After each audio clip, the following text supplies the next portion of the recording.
एका गावांत एक पुजारी असलो आणि त्या पुजाऱ्या लागीं एक माजोर असले आणि सदां पुजा करता आसतना ते माजोर येताले आणि म्याव म्याव करून त्याची पुजा डिस्टर्ब करताले.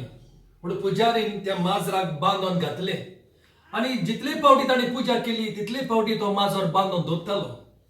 थोडी वर्सां गेली, पुजारी मेलो आणि माजोरूय मेले. ताचे उपरांत दुसरो पुजारी आणि तो म्हणूंक लागलो पुजा करतलो जाल्यार माजराची गरज आसा आणि म्हणटच ताणें नवे माजोर हाडले, ताका बांदले आणि पुजा सुरू केली. इश्टानो, आमच्योय पोरबो फेस्तां जाता तेन्ना आमी अशेंच करता. हे फेस्त वो पोरबो सेलिब्रेशन समारंभ न्ही कित्याक सुरू जाली ते आमी विसरता आनी रिती रिवोज्यो आमी करीत रावता. अशेंच कांय घडटा ह्या सांत जिवाच्या फेस्ताक.